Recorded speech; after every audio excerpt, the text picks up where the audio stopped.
अलैक सय्यदी या रसूल अल्लाह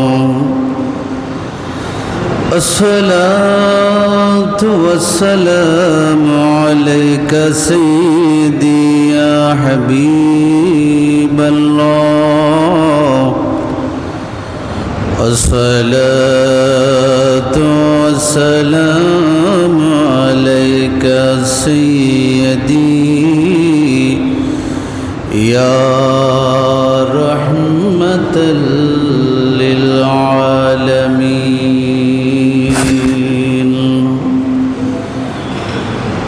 अऊज़ु बिल्लाहि मिनश शैतानिर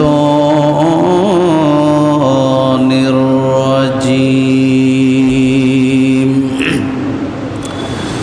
बिस्मिल्लाहिर रहमानिर रहीम।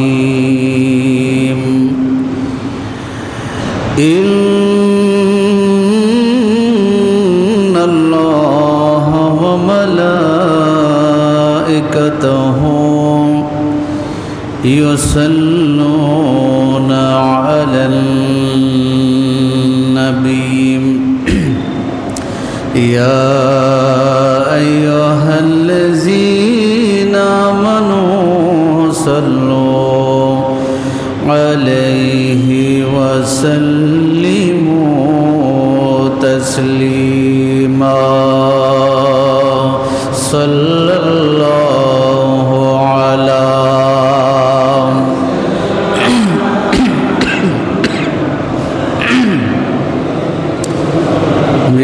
वसल्लम। सल्लल्लाहु अलैहि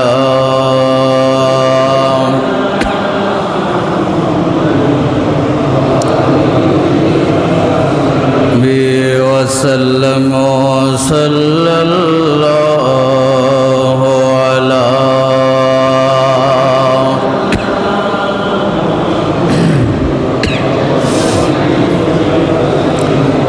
वसल्लम। अल्लाहुम्मा सल्लि अला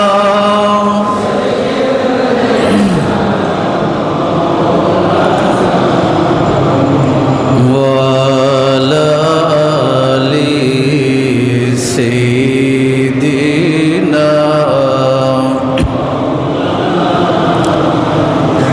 अर्श हक़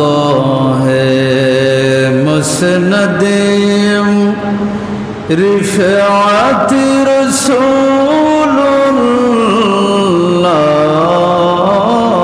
की देखनी है हश्र में इज़्ज़त रसूलुल्लाह की।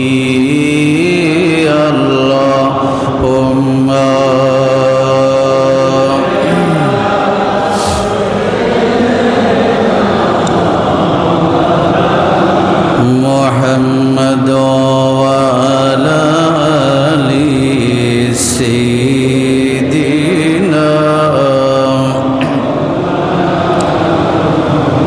बिस्मिल्लाहिर रहमानिर रहीम। व इज़ा सअलक इबादी अन्नी फ़इन्नी क़रीब उजीबु दाअवतद दाई इज़ा दआन फल्यस्तजीबू ली वलियुमिनू बी लअल्लहुम यरशुदून। सदक़ल्लाहु मौलानाल अज़ीम व बल्लगना रसूलुहुन नबियुल हबीबुल करीम। पवित्र रबिउस सानी शरीफेर तृतीय जुमार नामाज आदाय करबार उद्देश्ये आगत मुआज्जज मोहतराम श्रद्धेय सम्मानित हजरात मुसल्लियान केराम मुरब्बियान आज़ाम যুবক ভাইয়েরা, ছোট্ট শিশু কিশোর প্রাণের বন্ধুরা, রহিমানি ওয়া রাহিমাকুমুল্লাহ, আসসালামু আলাইকুম ওয়া রাহমাতুল্লাহি ওয়া বারাকাতুহু। মহান রব্বুল আলামিনের দরবারে শত কোটি শুকরিয়ার সাজদা আদায় করছি যে মহান রব্বুল আলামিন আহকামুল হাকিমিন ফরওয়ারদিগারে আলম আমাদেরকে যথা সময়ে তার বাইতুল্লাহর মধ্যে এসে উপস্থিত হবার, তার মাহবুব বান্দাদের শানে কিছু আলোচনা শোনার তৌফিক দান করেছেন। এই জন্য আমরা শুকরিয়া আদায় করে সকলে পড়ি আলহামদুলিল্লাহ। গত জুমার মধ্যে আলোচনা করেছিলাম আল্লাহর ওয়ালি কারা, সে বিষয়ে কিছু আলোচনা হয়েছিল। সেই ওয়ালিদের বৈশিষ্ট্য সম্পর্কে কিছু আলোচনা আপনাদের সাথে শেয়ার করব। আল্লাহ যেন সেই ওয়ালিদের বৈশিষ্ট্য যেগুলো আমরা যেন আমাদের জীবনে ধারণ করতে পারি, সে অনুযায়ী আমরা যেন আমাদের জীবন গঠন করতে পারি। আল্লাহ পাক আমাদের তৌফিক দান করুন, সকলে বলে আমিন। আল্লাহ পাক রব্বুল আলামিন আহকামুল হাকিমিন হাদিসে কুদসির মধ্যে ইরশাদ করেছেন, নবী দো জাহাঁ হুজুর মুহাম্মদুর রাসূলুল্লাহ সাল্লাল্লাহু আলাইহি ওয়াসাল্লাম তিনি ইরশাদ করেছেন, রাইসুল মুকাসসিরিন, যিনি সর্বাধিক হাদিস বর্ণনা করেছেন, রাবি হযরতে আবু হুরায়রা রাদিয়াল্লাহু তাআলা আনহু, তিনি হাদিস বর্ণনা করেছেন। আল্লাহ তাআলা ইরশাদ করেছেন, মান ইন্নাল্লাহ ক্বালা মান আদা লি ওয়ালিয়ান ফাকাদ আযানতুহু বিল হারব। আল্লাহ তাআলা বলেছেন, যেই ব্যক্তি আমার মাহবুব বান্দাদের বিরুদ্ধে আচরণ করবে, আমার নেককার বান্দাদের বিরুদ্ধে আচরণ করবে, শত্রুতামি রাখবে, আল্লাহ বলেন আমি সাথে সাথে আযানতুহু বিল হারব, তাকে আমার সাথে জিহাদ করার জন্য, আমার সাথে মোকাবিলা করার জন্য আমি তার জন্য ঘোষণা দিয়ে রাখলাম। জোরে বলে সুবহানাল্লাহ। নেককার বান্দা যারা হয়, পরহেজগার বান্দা যারা হন, আল্লাহওয়ালা যারা হয়ে থাকেন, দুনিয়াতে কোনো মানুষ যখন তাদের শত্রু হয়ে যায়, তাদের সাথে যখন শত্রুতামি করে, আল্লাহ পাক নিজ থেকে ওই বান্দার পক্ষ অবলম্বন করে জিহাদ ঘোষণা করে। জোরে বলে সুবহানাল্লাহ। এই জন্য বলা হয়ে থাকে মাল্লাহুল মাওলা ফালাহুল কুল, যার আল্লাহ আছে তার জন্য সব আছে। যার কাছে আল্লাহ নেই, যে আল্লাহর পক্ষের লোক নয়, সে যত পাওয়ারফুল হোক না কেন, তার ধ্বংস অনিবার্য, তার ধ্বংস একদিন হবে। কিন্তু যিনি আল্লাহওয়ালা, আমরা যতই চেষ্টা করি না কেন তাকে অপদস্থ করতে, কিন্তু আল্লাহ বলেন তুমি যখন থেকে শুরু করেছো আমার বন্ধুর মোকাবেলা করার জন্য, আমার বন্ধুকে লাঞ্ছিত করবার ইচ্ছা করেছো, সেদিন থেকে আমি আল্লাহ ঘোষণা দিয়ে রাখলাম তোমার সাথে যুদ্ধ চলবে, তোমার সাথে আমার যুদ্ধ চলমান, এ কথা আমি আল্লাহ ঘোষণা করলাম। জোরে বলে সুবহানাল্লাহ। এই জন্য প্রত্যেক নামাজি, প্রত্যেক মুমিনের উচিত আল্লাহর ওয়ালিদের যেই বৈশিষ্ট্য সেগুলো অর্জন করা, আল্লাহকে খোঁজা, আল্লাহকে তালাশ করা, আল্লাহর সন্ধান পাওয়া, আল্লাহকে চেনা, আল্লাহকে জানা, আল্লাহর হক আদায় করা। বান্দা যখন সেগুলো করবে, আল্লাহ তাআলা বলছেন সে আমার বন্ধুতে পরিণত হবে। যে আমার বন্ধুতে পরিণত হবে, দুনিয়ার সব শক্তি এক হয়ে গেল তার কিছু করতে পারবে। এটা হচ্ছে আল্লাহর ওলিদের বৈশিষ্ট্য। আল্লাহ রাসূল সাল্লাল্লাহু আলাইহি ওয়াসাল্লাম আরো বলেন, আল্লাহ তাআলা বলেছেন, বান্দা আমার কাছে আসতে পারে। কিভাবে আসতে পারে? কোন আমল দিয়ে বান্দা আমার খুব কাছে চলে আসে? আল্লাহ তাআলা বলছেন, ওয়ামা তাকাররাবা ইলাইয়া আবদি বিশাইইন আহাব্বা ইলাইয়া মিম্মা ইফতারাস্তু আলাইহি। আমার বান্দাদের উপর যা ফরজ করেছি সেই ফরজ ইবাদতের পাশাপাশি আমার বান্দা আমার নৈকট্য অর্জন করতে পারে নওয়াফিল ইবাদত বন্দেগীর মাধ্যমে। জোরে বলে সুবহানাল্লাহ। ফরজের পাশাপাশি নফল ইবাদত বন্দেগী যখন বান্দা করতে পারে, সেই বান্দাগুলো আমি আল্লাহর কাছে চলে আসি, আমি তাদেরকে ভালোবাসি। আমি যখন তাদেরকে ভালোবাসি, তাদের পক্ষ হয়ে যুদ্ধ করা এটা আমি আল্লাহ নিজ দায়িত্বে নিয়ে নিয়েছি। জোরে বলে সুবহানাল্লাহ। আল্লাহ রাসূল সাল্লাল্লাহু আলাইহি ওয়াসাল্লাম বলেছেন, অবশেষে হাত্তা উহিব্বাহু, আমি তাকে ভালোবাসি। ফাইজা আহাবাবতুহু, আমি যখন তাকে ভালোবাসি, কুনতু সামাআহুল্লাযী ইয়াসমাউ বিহি, তখন তার দেহের যেই শ্রবণ শক্তি আছে সেটা তার থাকে না, এটা আমি আল্লাহর শ্রবণ শক্তিতে কানে রূপান্তরিত হয়। তার যেই হাত আছে সেটা আমি আল্লাহর কুদরতি হাতে রূপান্তরিত হয়। তার দেখার যেই চোখ আছে সেটা আমি আল্লাহর কুদরতের চক্ষুতে রূপান্তরিত হয়। সেই বান্দার সেই পা আছে, সেই পা আমি আল্লাহর কুদরতের পায়ে রূপান্তরিত হয়। এমনকি সেই বান্দা যখন আমার কাছে কোনো কিছু চায়, লাউতিয়ান্নাহু, আমি সাথে সাথে আমার বান্দার সে চাওয়া পূরণ করে। জোরে বলে সুবহানাল্লাহ। বান্দা যখন চায়, আপনিও চাইতে পারেন, আমরাও আল্লাহর কাছে চাই। আমাদের চাওয়া আল্লাহর সাথে সাথে কখন পূরণ করবেন? আল্লাহ হাদিসে কুদসির মধ্যে সেটাই বলে দিয়েছে যে আমরা চাইবো আল্লাহর কাছে, কিন্তু তার আগে আল্লাহর নৈকট্য অর্জন করতে হবে, আল্লাহর বন্ধুতে পরিণত হবে। আল্লাহর কুরবত যখন হাসিল হয়ে যাবে, তখন সেই বান্দা যেই মুহূর্তে দুইটা হাত তুলে যখন আল্লাহর কাছে ফরিয়াদ করবে, আল্লাহ হাদিসে কুদসি বুখারীর বর্ণনা এসেছে, সহিহ বিশুদ্ধ, এর উপর কোনো সহিহ নয়, সহিহ হাদিস নেই। আল্লাহ রাসূল বলেন, আল্লাহ বলেছেন আমি সাথে সাথে আমার বান্দার ফরিয়াদে ছাড়া দিয়ে থাকি। জোরে বলে সুবহানাল্লাহ। এই জন্য আল্লাহর ওলিদের মাস, ওলিদের জীবনের উপর আলোচনা হয়। তারা আল্লাহর কত করিব ছিলেন সেটা নিয়ে আলোচনা হয়, তাদের কারামত নিয়ে আলোচনা হয়, তারা কিভাবে অলৌকিক ঘটনা প্রদর্শন করেছেন সেগুলো আলোচনা হয়।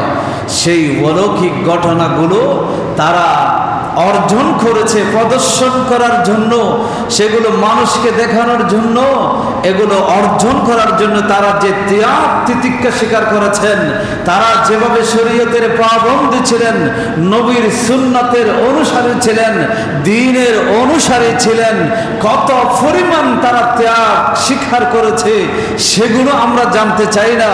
আমরা শুধু জানতে চাই কত বড় করামত ছিল, সেটা পরে পরে আমরা সুবহানাল্লাহ বলে বলে মুখের মধ্যে ফানা তুলি। ওইটা আমাদের জন্য শিক্ষণীয় নয়, ওই জায়গা থেকে আমাদের জন্য শিক্ষণীয় হলো আল্লাহ উফায় বলে দিয়েছেন, আব্দুল কাদের জিলানী আমার কাছে এসেছে, কিভাবে এসেছে সেটা তোমরা দেখো।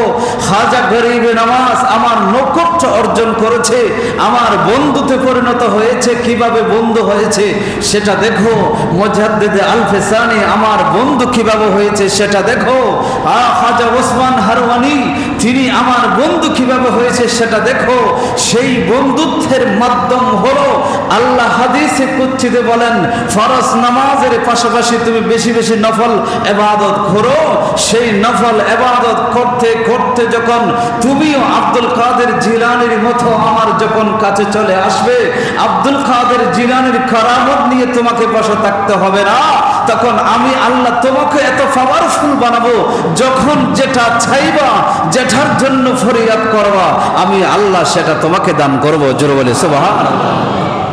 এখন আমাদের দরকার কোনটা?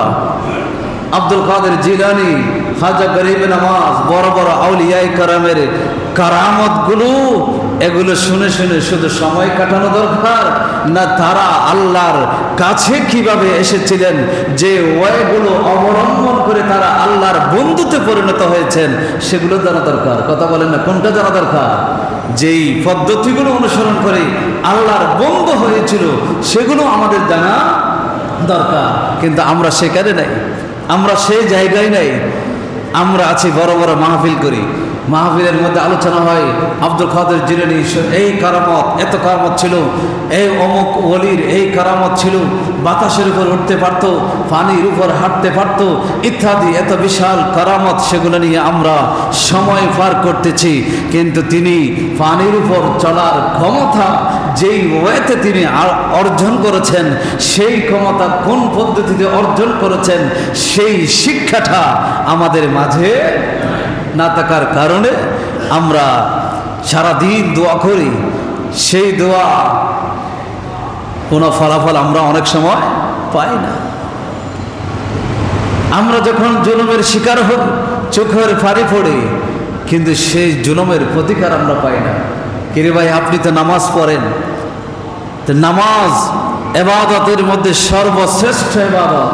একজন নামাজি বান্দার উপর যদি কেউ অন্যায়ভাবে জুলুম করে, সেই নামাজি বান্দা তো এমন হওয়ার কথা ছিল, অন্তর থেকে একটা নিঃশ্বাস আকাশের দিকে তাকিয়ে যখন সে নিঃশ্বাস ফেলবে, সাথে সাথে এটা আল্লাহর আরশে পৌঁছে যাওয়ার কথা ছিল, কিন্তু পৌঁছাতে পারি না। কেন পারি না? ওই যে শিক্ষা যেটা নেওয়া দরকার, সেটা আজকে আমাদের মাঝে নাই। আল্লাহ রাসূল সাল্লাল্লাহু আলাইহি ওয়াসাল্লাম আরো বলেন, ওয়ালাইন ইস্তাআযানি লাউইযান্নাহু, বান্দা যখন আমার কাছে আশ্রয় চায়, আমি সাথে সাথে আমার বান্দাকে আশ্রয় দান করি। জোরে বলেন না সুবহানাল্লাহ। এই বৈশিষ্ট্য আমাদের থাকা দরকার। বান্দা যখন আমার কাছে চাই আশ্রয়, আমি আশ্রয় দান করি। ইমাম বুখারীর রচিত বুখারীর কিতাব বুখারী শরীফের খতম পড়ার পরে দোয়া করলে দোয়া কবুল হয়, আমরা জানি। এই জন্য বুখারী খতমের আয়োজন করি। কিন্তু ইমাম বুখারী তার জীবনটা কিভাবে সাজিয়েছেন দেখেন। ইমাম বুখারীকে যখন সেই সামরকন্দের রাজা যখন বের করে দিয়েছিল, দেশ থেকে দেশ ত্যাগ করতে বাধ্য করেছিল, তখন তিনি এক জায়গায় এসে তিনি আল্লাহর কাছে ফরিয়াদ করেছিলেন, আল্লাহ, এই পৃথিবীটা তো এত বিশাল, এরপরও আমার জন্য এটা সংকীর্ণ হয়ে গেছে, মনে হয় তুমি আমাকে এই পৃথিবী থেকে যদি তুলে নাও তাহলে আমার জন্য ভালো হবে। ফরিয়াদ করলেন, সাথে সাথে আল্লাহ আজরাইল পাঠিয়ে ইমাম বুখারীকে দুনিয়া থেকে উঠিয়ে নিলেন। জোরে বলে সুবহানাল্লাহ। ওনারাই হচ্ছেন আল্লাহর ওলি। আল্লাহর ওলিদের বৈশিষ্ট্য হচ্ছে সেটা। ইমাম বুখারী যেটা পেরেছেন, আমরা সেটা পারছি না। কেন পারছি না? কারণ আমরা কারামত শুনে শুনে শুধু অনেক সময় চোখের পানি ফেলেছি, অনেক সময় সুবহানাল্লাহ আলহামদুলিল্লাহ বলতে বলতে আমার সময় শেষ করেছি, কিন্তু শিক্ষাটা আমরা গ্রহণ করি নাই। কোন পদ্ধতি আমার দরকার সেটা আমরা গ্রহণ করি নাই। গত জুমার মধ্যে তো বলেছিলাম, গৌস পাক তার মায়ের গর্ভ থেকে এসেছেন মাদার জাত ওলি হয়ে, 18 পারা কোরআন শরীফ মায়ের গর্ভ থেকে মুখস্থ করে দুনিয়াতে এসেছিলেন। কিভাবে এসেছিলেন? তার মায়ের ভিতরে সেই আমলটা ছিল, তার বাবার ভিতরে সেই আমলগুলো ছিল। যেই আমলগুলো বাবার জীবনেতে ছিল, মায়ের জীবনেতে ছিল, সেগুলো দরকার আমাদের মা বাবাদের জীবনেতে থাকা দরকার, আমাদের জীবনেতে থাকা দরকার। ওই শিক্ষা আমরা গ্রহণ করি নাই। আমরা কিন্তু সেই কারামত বর্ণনা করে মাহফিল গরম করেছি, সময় কাটিয়েছি, আমরা কিন্তু সেই শিক্ষা গ্রহণ করি নাই। আজকে সময় এসেছে সেই শিক্ষা আমাদেরকে গ্রহণ করতে হবে। আল্লাহ রাসূল সাল্লাল্লাহু আলাইহি ওয়াসাল্লাম আরো বলেন, আল্লাহ তাআলা বলেছেন, ওয়ামা তারাদ্দাতু আন শাইইন আনা ফাইলুহু তারাদ্দুদি আন নাফসিল মুমিন। একজন যখন মুমিনে কামেল যখন হয়ে যায়, একজন মুমিন যখন আমার বন্ধু হয়ে যায়, সেই বন্ধুর জান কবজ করা। আমি পৃথিবীতে যত কাজ করি, সব কাজের মধ্যে আমার বন্ধুর জান কবজ করা ওইটা আমার জন্য কষ্টকর হয়ে যায়। আমি সেই জান কবজ করতে দ্বিধা সংকোচ করি। আমার সংকোচ লাগে। আল্লাহ বলছেন সেই মোমেন বান্দার জান কবজ করতে আমার সংকোচ হয়, আমার দ্বিধা দ্বন্দ্ব লেগে যায়। আমি খুব কষ্ট করে আমার সেই বন্ধুর জান কবজ করি। পৃথিবীতে অন্য কাজ করতে আমার এত দ্বিধা সংকোচ হয় না, কিন্তু আমার বন্ধু যারা হয় তাদের জান কবজ করতে আমার সংকোচ হয়। আর ইয়াকরাহুল মৌতা, আর আমার বন্ধুগুলো মৃত্যুকে অপছন্দ করে। ওয়ানা আক্রাহু মাসাআতাহু, কিন্তু আমি আল্লাহ ওই আমার বন্ধুদের সাকরাতের সময় যে কষ্ট হয় সেই কষ্টকে আমার অপছন্দ হয়। জোরে বলে সুবহানাল্লাহ। এই জন্য আল্লাহ ওয়ালা হলে আসানের সাথে, খুব আসানের সাথে তার রূহ সেটা কবজ করা হয়। আল্লাহ বলতেছেন আমার বন্ধু বন্দারা যেগুলো হয়, আমার কাছের বন্ধা যারা হয়, তারা মৃত্যুকে অপছন্দ করে, কিন্তু আমি আল্লাহ তার রূহ কবজা করার সময় তাকে কষ্ট দেওয়াকে আমি অপছন্দ করি। সহজভাবে তার রূহটা কবজ করার আমি চেষ্টা করি। তাহলে এই বৈশিষ্ট্য একজন মুমিন বান্দার জন্য আল্লাহ নির্ধারণ করে রেখেছেন। আল্লাহ বলতেছেন তুমি বান্দা আমার কাছে চলে আসো, তুমি যখন আমার কাছে চলে আসবা তোমার জন্য এই নিয়ামত, এই পুরস্কারের ব্যবস্থা আমি আল্লাহ করে রেখেছি। জোরে বলি সুবহানাল্লাহ। এই জন্য আল্লাহর ওলিরা যখন এই সুযোগ পায় তখন আল্লাহর কাছে সবসময় দোয়া করতেন। এখন সমাজটা এরকম হয়ে গেল, কিছু কিছু মসজিদ আছে নামাজের পরে পর্যন্ত সালাম ডান দিকে বাম দিকে ফিরানোর পরে সোজা উঠে বাড়িতে চলে যায়, দোয়াটা পর্যন্ত করতে পারে না। কিন্তু আল্লাহ ওয়ালাদের বৈশিষ্ট্য হলো কি করা? সর্বদা আল্লাহর কাছে কি করা? ফরিয়াদ করা। আল্লাহ ওয়ালাদের বৈশিষ্ট্য হলো আল্লাহর কাছে সবসময় প্রার্থনা করা। আল্লাহ রাসূল সাল্লাল্লাহু আলাইহি ওয়াসাল্লাম বলেন তুমি যদি বিপদের সময় আল্লাহর সহযোগিতা পেতে চাও তাহলে যখন স্বাচ্ছন্দ্য অবস্থায় থাকো, সুখে যখন থাকো, তখন তুমি বেশি বেশি আল্লাহর কাছে কি করো? ফরিয়াদ করো। তখন দুঃখে যখন পড়বা, তখন তুমি যখন ফরিয়াদ করবে সেই ফরিয়াদে আল্লাহ সাথে সাথে জবাব দিবে। জোরে বলে সুবহানাল্লাহ। বান্দা যখন আল্লাহর কাছে চায় না তখন আল্লাহ রাগান্বিত হয়। বান্দা আল্লাহর কাছে যত চায় তত আল্লাহ খুশি হয়, আল্লাহ তার উপর আরো সন্তুষ্ট হয়। বান্দাকে আরো চাওয়ার জন্য দিতে একটু দেরি করে, গড়িমসি করে বলে বান্দা আরো চাক, আমার কাছে আরো ফরিয়াদ করুক, আরো ফরিয়াদ করুক। এভাবে আল্লাহ ফেরেশতাদেরকে বলে আল্লাহর কাছে যখন বান্দা ফরিয়াদ করে তখন আল্লাহ খুশি হয়ে যায়। এখন আমাদের কাছে আল্লাহর কাছে চাওয়ার মতো সময় আছে নাকি? নাই তো। খুতবা যখন শেষ হয়ে যায় তখন দৌড়ে দৌড়ে কোনো রকম মসজিদে আসে, কোনো রকম ইমামের পেছনে 2 রাকাত নামাজ পড়ে আবার কিভাবে দৌড় মারবো, যাই নামাজটা হাতে নিয়ে, এই চিন্তায় আমরা ব্যস্ত। আরে বান্দা, আপনি যখন এই চিন্তায় ব্যস্ত, আপনি আবার অভিযোগ করেন আমার কাছে টাকা নাই, পয়সা নাই, দ্বন্দ্ব নাই, শান্তি নাই, আপনি সেটা নিয়ে চিন্তা করতেছেন। আপনি নিজেই তো যেখানে গেলে শান্তি পাওয়া যায় সেখানে আপনি অবস্থান করছেন না। যে আল্লাহ হচ্ছে সব শান্তি দেওয়ার মালিক, সেই আল্লাহর কাছে আপনি ফরিয়াদ করছেন না, আর আপনি অভিযোগ করছেন আমার কাছে এটা নাই ওটা নাই। এই জন্য আপনি রাস্তায় দাঁড়িয়ে হাইজ্যাক করছেন, আপনি মানুষের পকেট মারছেন, অন্যের জমিন দখল করতেছেন, মানুষের উপর জুলুম করতেছেন। আপনি যেই জায়গায় দরকার সেই জায়গায় এসে আল্লাহর কাছে ফরিয়াদ করেন, আল্লাহ আপনাকে অবশ্যই আপনার অভাব, অশান্তি, বিপদ, মুসিবত সেগুলো থেকে কি করবেন? উদ্ধার করবেন। সেই বিশ্বাস তো আপনার আমার থাকতে হবে। দিন, যেই দিনের উপর আমরা আছি, এই দিনকে কলুষিত করে, এই দিনকে বিক্রি করে, এই দিনকে ব্যবসার হাতিয়ার বানিয়ে, কোরআনকে ব্যবসার হাতিয়ার বানিয়ে আপনি জীবন যাপন করবেন, আল্লাহ আপনাকে শান্তি দিবে? কথা বলেন না, শান্তি দিবে? দিবে না। বনি ইসরায়েলের এক আল্লাহর ওলি ছিল, কিতাবের মধ্যে এসেছে, লম্বা একটি ঘটনা এসেছে। এটা নবম এবং দশম শ্রেণীর যে সাহিত্যের বই আছে সেই সাহিত্যের বইয়ের মধ্যে এই ঘটনাটা বর্ণনা করা হয়েছে।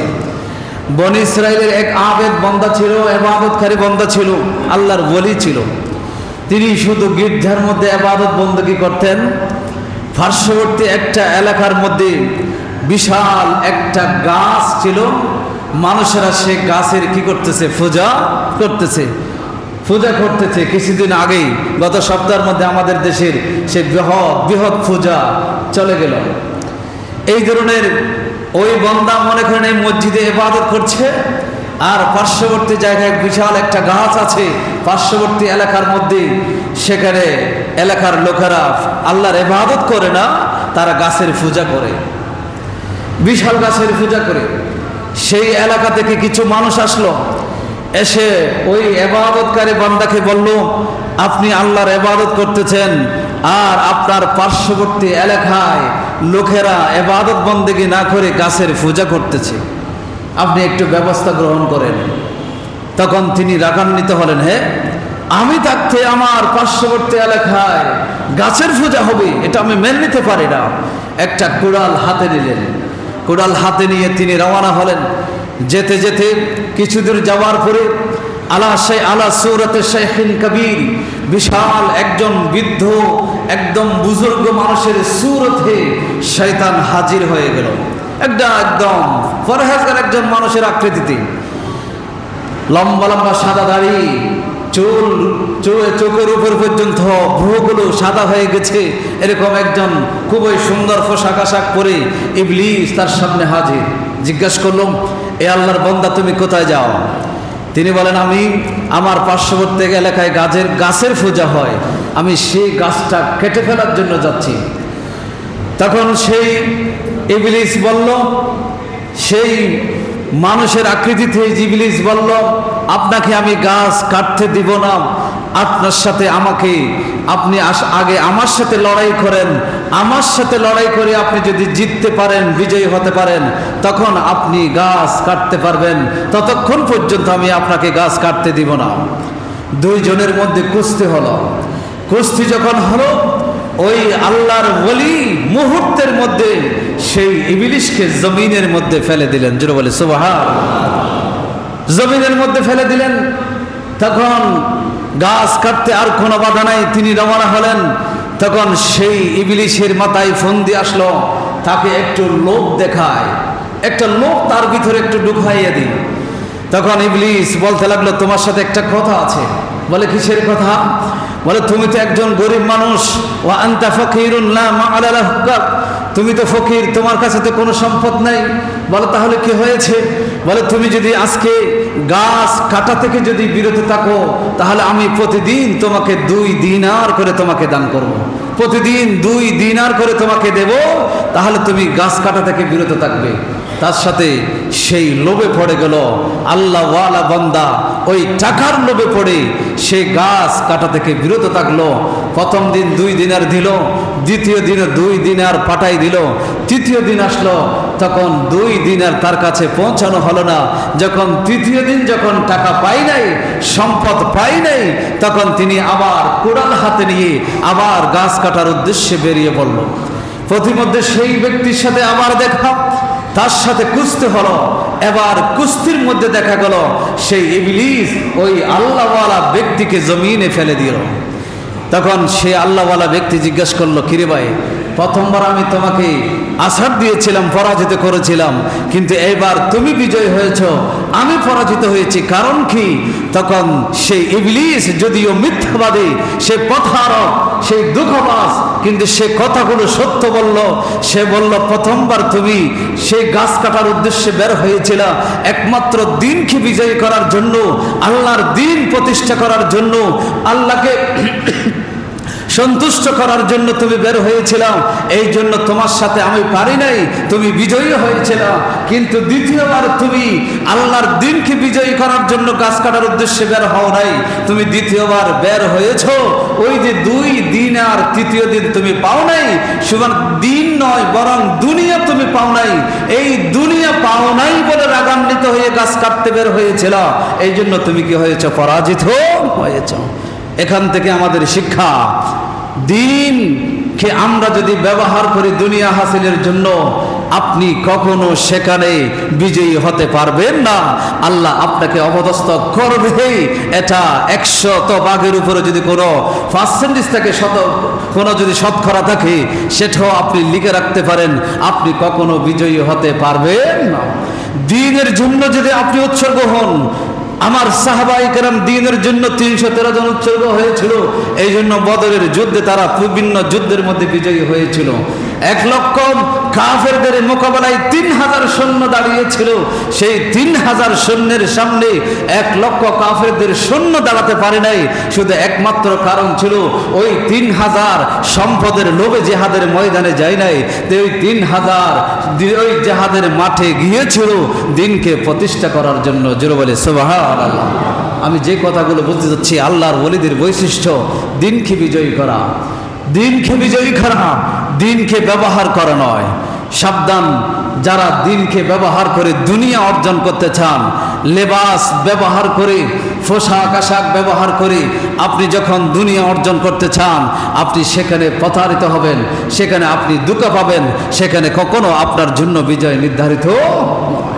আমাদেরকে আমরা যখন হুজুররা যখন কোনো দোকানে যায়, তখন ব্যবসায়ীরা অনেক সময় বলে হুজুর আপনি হুজুর মানুষ, এই জন্য আপনার জন্য একটু কম নিচ্ছি। এই কথা যখন আমার হুজুরের লেবাসের কারণে এটা দিয়ে যদি কোনো ব্যবসায়ী আমাকে যদি প্রতারিত করতে চায়, আমি সেই দোকান থেকে কিন্তু জিনিস কিনি না। আমি বলছি ঠিক আছে, তোমার জিনিস তোমার কাছে রাখো, আমি আর কিছু বললাম না, আমি চলে গেলাম। আমি কিন্তু চলে যাই, কারণ আমার লেবাসটার এই কথার উপরে তুমি যখন আক্রমণ করে যখন বললা যে এটার কারণে আমাকে কম দিচ্ছ, আমি তো এই লেবাস দিয়ে তোমার কাছে জিনিস কিনতে আসি না। আমি সাধারণ মানুষ হিসেবে এসেছি, তুমি যদি সাধারণ হিসেবে আমাকে দিতে পারো দাও, কিন্তু আমার লেবাসের এই কারণে আমি অমুক মসজিদের হতে, আমি ওই মাদ্রাসার শিক্ষক, এই জন্য তুমি আমাকে কম দিবা বলবা, এটা আমি মেনে নিতে পারি না। কারণ আমি আমার লেবাস বিক্রি করি না, আমি আমার ঈমান বিক্রি করি না, আমি আমার যতটুকু যোগ্যতা আছে সেটা দিয়ে খেদমত করি, আমার এবিলিটি যা আছে সেটা দিয়ে আমি ক্রয় করব, সেটা দিয়ে আমি আমার জীবন যাপন করব। আমার ঈমান, আমার দ্বীন, এটা আমি কখনো বিক্রি করি। এই জন্য অনুরোধ করব, দ্বীন বিক্রি করার জন্য নয়, দ্বীন হচ্ছে আমল করার জন্য, দ্বীন হলো প্রতিষ্ঠা করার জন্য। আল্লাহর ওলিদের বৈশিষ্ট্য ছিল সেটা। মুজাদ্দিদ আল-ফিসানি রহমতুল্লাহি আলাইহি, সম্রাট আকবর কলিমা বের করেছিল, লা ইলাহা ইল্লাল্লাহ মুহাম্মাদুর রাসূলুল্লাহ আকবর খলিফাতুল্লাহ, এভাবে কলিমা বের করেছিল। আকবরকে, আকবরের রাজপ্রাসাদে কিছু চামচা ওলামা ছিল, আলেম ছিল, এর উপরে সামিজ বলা হয়, চামচা আলেম ছিল। তারা আকবরকে পরামর্শ দিয়ে তাকে খলিফা বানানোর জন্য, কলমার পাশে একটা শব্দ যোগ করার জন্য তারা তাকে উৎসাহিত করেছিল। সেও আকবর খলিফাতুল্লাহ সেটা লাগিয়ে দিয়েছিল। আর মুজাদ্দিদ আল-ফিসানি জেল বরণ করেছেন, কারাবরণ করেছেন, এরপরও সেটার প্রতিবাদ করে গিয়েছেন। দ্বীন বিক্রি করার জন্য নয়, দ্বীনের আশ্রয়ে নিজের জীবন ধারণ করার জন্য দ্বীন নয়, বরং দ্বীনের জন্য আমি কোরবান হব। ইমাম মুজাদ্দিদ আল-ফিসানি কারাবরণ করেছেন, সেই কারাগারের মধ্যে শত শত বন্দী ছিল, সমস্ত বন্দীদেরকে তিনি মুরিদ বানিয়ে জামানার ওলি হিসেবে ঘোষিত করেছিলেন। জোরে বলে সুবহানাল্লাহ। এটাই হলো ওলিদের বৈশিষ্ট্য। আমি দ্বীনের জন্য ব্যবহৃত হব, আমার জন্য দ্বীন কখনো ব্যবহৃত হতে পারে, এটা মনে রাখবেন আল্লাহর ওলিদের বৈশিষ্ট্যটা। এই জন্য আমাদেরকে খেয়াল রাখতে হবে, আল্লাহর ওলিদের মা, সেখান থেকে আমাদেরকে শিক্ষা গ্রহণ করতে হবে। আল্লাহর ওলিরা কিভাবে আচরণ করেছেন, কিভাবে তারা ওলি হয়েছেন, সেটাকে ফুজি করে আমরা যদি ব্যবসা করি তো দিন তো সেখানে শেষ হয়ে যায়। আল্লাহর ওলিদেরকে ফুজি করে যদি আমরা ব্যবসা করি, আল্লাহর ওলিদের সেই জীবনীকে ফুজি করে যদি আমরা ব্যবসা করি, দিন তো সেখানে দাফন হয়ে যাবে, সেই দিন থাকবে না। মানুষের ভিতরে তাকওয়া আসবে না, মানুষের ভিতরে সে ইখলাস আসবে না, মানুষের ভিতরে সেই সৎ আদর্শ আসবে না।